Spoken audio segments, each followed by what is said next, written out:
Hello, everyone, and welcome to the show. I'm Daveo Falaveo, and you're watching the fantastic show brought to you by Gay Life Television. Today, I'm going to be talking to you a popular drag queen in Ohio. It's actually Miss Upper Ohio Valley, West Virginia Pride. So it's a very neat title to have, and we're going to be talking to Lextasy Lightning in just a moment. But I have a few interesting topics to tell you about. So, the tallest woman in the world was Bess Cooper. She was standing at 7 foot 7 inches, and the shortest person was Jyoti Armgi, and she was the shortest woman, and she was only 2 foot 1 inches. She was like probably about that tall right there. So, the shorter one had 5 children. So we all know that we don't even have to ask ourselves who has the largest vagina in the world. No, just kidding. That's horrible.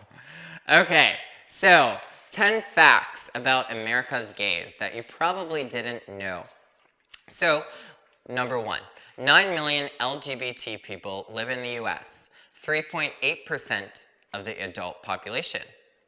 Number 2, LGBT people are racially, ethnically, and geographically diverse. 1 in 4 are of color, and same-sex couples have identified themselves on the census in 99% of US counties. I have no idea what that means, to be honest. So we're going to go on to number 3. A substantial percentage of the LGBT people are raising children. 1 in 5 same-sex couples and 6% of children in foster care are being raised by LGBT people. I think that's wonderful. So we're basically taking care of kids, and so we do stand for something, okay? So you Catholics who tell us we shouldn't have kids, well, we're taking care of all of the kids who need to be taken care of. Number 4, LGBT people are serving in the armed forces. 71,000 are currently serving, and there are over 1 million LGBT veterans. There's actually over 1 million. Can you believe that? I was a little shocked when I heard that. Number 5, 70,000 same-sex couples have gotten married in the US. Another 90,000 have entered into civil unions and domestic partnerships. Number 6, the annual divorce rate for a same-sex couple and a different couples, like, couples who are straight, they differ, it's similar, it's about 2%. So, exactly, it's quite similar. Number 7, LGBT people are not more affluent. Gay men earn 10% to 23% less on average than heterosexual men. And I'm thinking it's probably because of discrimination, to be honest. Okay, and children of same-sex couples are twice as likely to live in poverty. Well, okay, that's a little different. Number 8, rates of hate crimes and employment discrimination against LGBT people are similar to or higher than for a lot of protected groups. Until the Williams Institute, no one analyzed this data on per capita basis, taking into account the smaller size of the LGBT population. So that's quite interesting right there. Number 9, this one I find really interesting because it's like so ironic. I mean, they could have just let us, live, let us be free, let us join the army if we want to. But did you know the Don't Ask, Don't Tell has cost taxpayers over $500 million since it started being enforced in 1994. So basically, they spent $500 million to keep us from being in the military. Well, to Don't Ask, Don't Tell. So basically, we can't really say who we really are. Number 10, this is the last one, and it's quite interesting. If all 50 states and the federal government recognized marriage for same-sex couples, the federal budget would benefit by over $1 billion each year. I find that very interesting, and I think that's pretty funny as well, because they're totally spending money to just make us, you know, stand out a little bit. They're trying to make us stand out, so they're actually paying for this, and I don't know, I don't understand it. Okay, so the top, oh my god, gay facts. I found this on it was a stream, it was on this pretty neat website that showed Amanda Bynes naked, so I don't really know if it's an accurate website, but it showed a few facts, and the first one is the high five, which is a very, very masculine thing, was actually invented by a gay man. It was actually a player for the Dodgers, and it was a long, long, long time ago. And he invented the high five. He was the first ever recorded saying high five. So that's very interesting. The first lesbian couple to be married in NYC, New York City, was 76 and 85. Can you believe they were older women. They were pretty old, but I mean, I'm assuming they were together for quite a long time. In 1979, people called in sick to work. You actually could use this as an excuse. In 1979, people called in sick to work for a case of being homosexual. I think that's pretty funny. And to crack down on the gays in the Navy, FDR created a special unit that performed oral sex on men to determine whether they were homosexual or not. So they would actually get down on their knees and be hypocrites and perform oral sex on the people and determine if they would get hard or not. And I find that completely disturbing. I find that very disturbing. Okay, and did you know Hugh Hefner actually advocated for gay rights in the 1950s? I found that very interesting because that's before being gay was cool. That was whenever it was hide in your closets, hide your wife, hide your kids. No, I'm kidding. A straight rugby player suffered a stroke, and his name was Chris Birch, and he was actually in a long-term committed relationship with his female lover, and he was thinking of settling down, getting married, and he actually suffered a stroke whenever he did a backflip, and they found when he woke up, he was a homosexual. So I don't really understand that. He claims that he's never had any, attraction to men before the stroke, so I guess I'll believe him. But I saw a picture of him, and he was like, bam, right out of the closet. He was like, hello, and he was super gay. So I don't know if I would have to see him before the stroke to see if I could make my judgment, if I could use my gaydar to see if if he was indeed homosexual before. Because my gaydar is pretty good. I think I'm pretty good at that. Okay, one of the Bond girls was actually born a man. She's very famous for being known as the first transsexual to ever appear in a it's that magazine that I've never heard of, Playboy. No, I'm kidding. I have heard of that. Her name's Caroline Cossey. She was actually born a man, so I think that's very interesting. Bond was obviously very for the gay rights community, very for gay people. So because who has a transsexual in their very straight masculine movie? And obviously it's James Bond, so that's great. And the pink triangle, this is kind of horrible. The pink triangle that gay people always wear. They always have, and during Pride, they always have the triangles for symbolism. Did you know that that was found in Nazi concentration camps? It's actually found that that's where it began. They decided to label us, and we kept that label, and we turned it into something positive, which is good.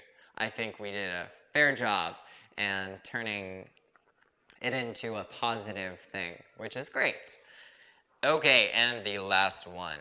There are 32 countries in which it is legal to be a lesbian, but it's illegal to be a gay man.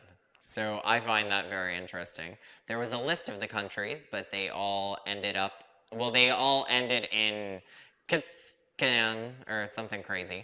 Well, we're going to go on break right now, and whenever we come back, we are going to be interviewing our popular drag queen that we have on the show today, Lextasy Lightning, and she is Miss Upper Ohio Valley, West Virginia Pride, and we're going to be talking to her shortly, so we'll be right back after the break. People who watch movies on the smartphones, this is how Squirrel watches movie. Do not watch TV like Squirrel. With Roku streaming machine, you put the movies on a big TV screen. Buy yourself best Christmas gift, Roku. Well, hello everyone. Welcome back, and I hope you're enjoying the show. You're watching the fantastic show with Daveo Falaveo, aka myself, on Gay Life Television. Today we have with us a very popular drag queen. Her name's tongue twister. Lextasy Lightning. Lextasy, do we have you on the line right now? Yes, you do. Oh, hello Lextasy. It's nice to chat with you. It's awesome to chat with you also. Okay, so, well, what I did is I went online and I searched under most popular questions that people would want to ask a drag queen. So I decided I would look those up. I checked the polls, and these turned out to be the most popular questions. I didn't really want to choose them myself. I didn't really know if I would like choosing them, but I decided I would stick with them. So, okay, so the first question is, what is the difference between being a drag queen and the rest of the transgender community? Well, it's different because that you're just doing it for fun. You're not. It's an entertainment point of view, and you're not doing it as a full-time woman. Okay, yeah, that's a good answer. That's probably what I would have answered if I did drag. I did drag once, but I actually did it. And I did it on one of Mahogany La Pirana's shows. Are you familiar with Mahogany? I love Mahogany. Good. I love Mahogany. She's great. She's one of my favorites. I was just out with Sharon and Alaska the other night, and Alaska told me that she watches Mahogany's show, so I thought that was pretty awesome. She likes her local people watching local people, so that's pretty cool. Okay, so this second one I didn't really want to ask, but it had such high ratings on the internet, and I think you might be perfect to answer this. But you don't have an attitude. So, but this question is, why do some queens have such attitudes? Well, I have the perfect answer for this too. Through the years of drag, you develop a persona that your attitude gets in the way, and your like bitterness and jealousy, and like when new queens play, you don't want your reign as a queen to be over. Okay, I like that. That's really cool. I like that. Okay, so number 3. Where does someone go if they want to become a drag queen? Well, to any local gay bar, or I'm pretty sure like all of them have drag queens. Yeah, exactly. Like I know the answers to some of these questions, but these were really popular on the internet. I don't know why. Okay, so number 4. What is the biggest downside to being a drag queen? Tucking. Tucking.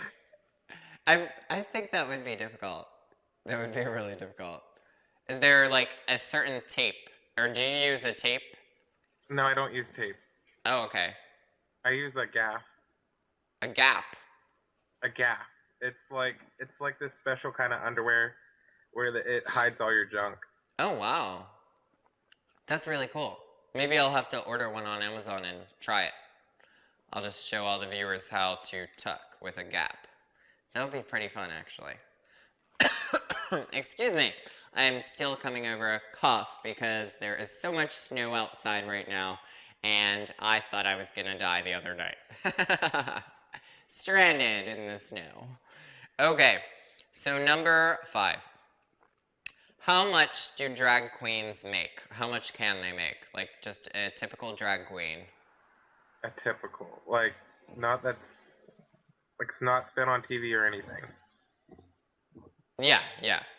Um, really depends. Like, some queens, like, have, with titles, they can charge a certain amount. And, I'm gonna say 150 to 200 a night. Oh, that's really that's pretty good. It's a good salary. That's like, well, if you're doing it every night, that would probably be about $40,000 a year. But I don't think a lot of people do that every night. It's more of a weekend thing, unless you're traveling a lot, which can be expensive. Okay, number 6. This one I found really interesting, and I'm really curious to hear your answer on it.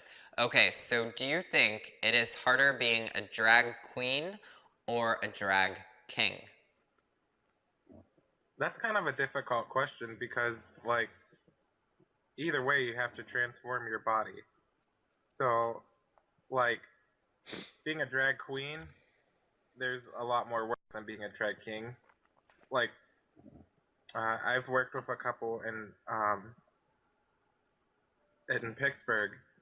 It's Orion Blaze and Shameful Desires. Uh, I've worked with them at Cativos, and I mean, I love them, but they don't do as much work as us queens. Oh, okay. I agree. I agree because I mean, but there was one that I met who actually would shave her hair, her armpit hair and her downstairs hair, and she would put it all over her face. And I remember asking her, "How do you get that hair?" And she told me, and she tried to kiss me on my cheek, and I was like, "Oh, sorry." Thanks. Not, No, not thanks. happening. Okay, so number 7. How do strangers react? More so if you're on like a first date or something. How do they react whenever they find out you're a drag queen? Um, a lot of gay men don't accept the fact that there are drag queens, and that, like, it kind of bothers me because, like, I think drag queens are leading voices in the gay community because um, if there wasn't drag queens, then what kind of entertainment would we have I besides agree. strippers? Yeah, exactly. Like we would just have strippers and sex. That's all we would. That's the only Stereotypical, entertainment we would have. yeah, stereotypical, stuff. I'm sure we would have like maybe designers clubs, which we probably already have those. I'll have to Google that later. But well, thank you so much for joining us, Thank and you. we'll definitely be in contact, and I will message you, and maybe we could have another interview or a collaboration, a video collaboration. That would be awesome. Oh, I'm looking awesome. forward to it. Well, thank you so much. Thank you. Thank you. Enjoy your evening. You too. Okay, you too. All right, well, that was Lextasy Lightning. She is Miss. Oh, it's really hard to remember this title. Okay, I actually have to look at my phone. Miss Upper Ohio Valley, West Virginia Pride. Let me see if I can remember that. Miss Upper Ohio Valley, West Virginia Pride. See, I remembered it. I'm pretty good at this. Okay, so now we're going to talk about a few cute things. I decided I would Google the cutest facts, and I typed in cute gay facts, and I just wanted to see what I thought would be the cutest gay facts. And I don't really think they're that gay, but they seem pretty gay to me. Okay, a group of flamingos is called a flamboyance. All those little pink birds with the really long legs. Whenever they're all in a big group, it's called a flamboyance. So anytime you see a bunch of gay friends together, you can call them a flamboyance. I like that, actually. We always have a nice flamboyance here in the Gay Life TV studio. I really enjoy it. It's a nice little chit-chat. Okay. And you know that cute little dog, the pug. They're like, they have the scrunched up face, and they're so adorable. Well, they are called a grumble. I think that's pretty cute. and there was a picture of them all together, and they were all biting each other, and it was super cute. I really liked that. Okay, and this one I thought was completely adorable. Otters actually hold hands when they go to sleep. They hold hands with their partner because they actually sleep in water, which I think is completely unsafe. They should sleep on ground. And they hold hands because they don't want to float away from each other. I think that's super cute. Also, the world's happiest animal. They actually measured the serotonin levels in an animal. And I Googled this animal, and it's always smiling, always having a good day, always enjoying itself, always, waking up with a cup of coffee and enjoying its cup of coffee, No, it really doesn't have coffee. But it's called a quokka. It's Quokka. It's the world's happiest animal. So I thought that was super cute. We could call that the gayest animal in the world. I think that would be very appropriate. That should be like our animal, animal for gay people, a quokka. Quokka. Like, can you imagine, like, I'm just gonna go home and feed my quokka. That'd be great. Also, this is really cute. Dolphins actually have names for one another. They have names. They have they do their little and they speak to each other. They, they just do their little noise in a different sound, and they actually call to each other. So, I mean, maybe the mom's name is and the dad's name is so it's kind of cute.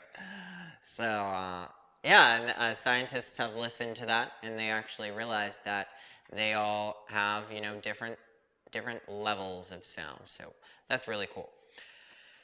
Okay, and this one I thought was adorable. Hundreds of trees grow every year because squirrels always, they seem to have memory problems, and they always forget where they bury their food. So I think that's super cute. They always, they hide their seeds somewhere, and boom, a big tree comes. So the next time you hit a squirrel on the street with your car and you call it roadkill, that's, you just think you just killed probably about 10 trees. So instead of roadkill, you can say you killed 10 trees. So maybe we will try to avoid killing squirrels. I don't know. I don't know if that's possible. Also, this one I knew for a long time because Katy Perry is quite obsessed with her cat, and the gay community is very obsessed with Katy Perry. So she has a cat named Kitty Purry, which is super cute. She's obsessed with her cat. Her cat was actually just nominated for an award. It was actually in Kids' Choice Awards, which I think that's hilarious because it's a cat. So I'm not sure if the cat won or not, but I think it was probably up there because, I mean, everyone wants, the cat over the little child any day, especially gay men. We definitely like cats. And we like our cats. And the #1 gay animal in all of the USA, there was a big poll. It mentioned birds, cats, dogs, fish, and it mentioned all types of animals. Cats succeeded in the top, way, way top. It was like, I think it was 50% cats, and dogs. I'm surprised dogs were so low. And I don't know, maybe it's because dogs are a very masculine animal, but I love dogs. If I was gonna have a cat or a dog, I would prefer a dog. I would prefer a cute little dog and big fluffy fur like a Pomeranian. Okay, so something depressing. If you something depressing. If you were dating someone and then all of a sudden they told you that they were dying. I have a friend who is experiencing this. If you really liked someone and they told you that they were dying on the 3rd date, what would you do? Like, would you continue dating them even though you knew they were going to die? in probably a year? Or would you just be happy, be nice to them, keep in touch, and, you know, send them texts here and there and try to guard yourself from dating this person who isn't going to be with you? Or, oh wait, is there an or? I don't think there is an or. I think those are the only two options. Oh, no, there is an or. Or would you completely avoid the person and never talk to them ever again? I think that's very cold. I don't know which one I would choose. I would probably choose the one, where, you know, you stay in contact. You know, maybe you'll go on a few more dates here and there, see if this connection is really worth, you know, pursuing, because some people, they're just afraid of, you know, someone dying. I mean, I know I've experienced that before. So, I mean, I know a lot of gay men experience that as well, because a lot of people get sick, and I mean, that happens. But yeah, I made a YouTube video about it, so you guys can check that out if you want to. But anyways, it's a beautiful snowy day. It's almost like a fairy tale looking outside. It almost feels like if you blast classical music in your headphones and you just walk around, you know, experiencing all the beautiful snow, you kind of feel like you're in a Disney movie. Like, I definitely recommend it. Get yourself a hot cup of cocoa and start walking around your street in the snow and bundle up and just blast classical music in nice big headphones, and then you will see exactly what I mean, because I was doing that the other day. And I am in the process of buying a car right now, because my car, it was actually put in the tow yard and I didn't know it was there for about 2 weeks.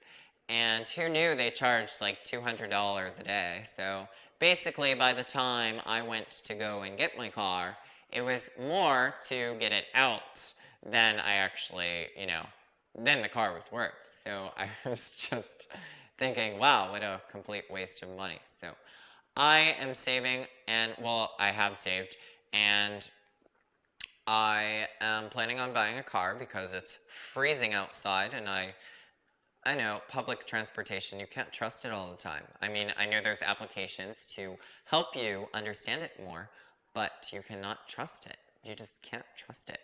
It's just not trustable. And the other day, some lady, she was sitting next to me on the bus, and she actually scratched me. She was reaching out, and she had these really long nails. You would think she was in Guinness Book of World Records or something. And she like reached out, and she was like yawning or something, and then she just went, and it really hurt. It was really painful. So watch your nails, ladies. Watch your nails, or I'll break them. I don't know. I don't know. But yes, we have a show after this, and you will see it after this. It's the Dirty Talk Show. It's Stanton featuring CJ, and they're going to be talking about sexual things and a lot of fun things, and it will be great.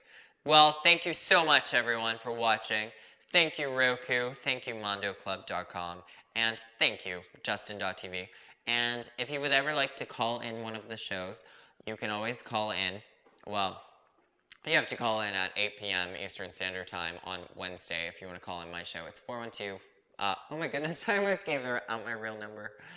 I've done that plenty of times, but 412-567-0381. Thank you, everyone, for watching, and add us on Facebook, Gay Life TV, or on Twitter, GLTV. And have a wonderful evening.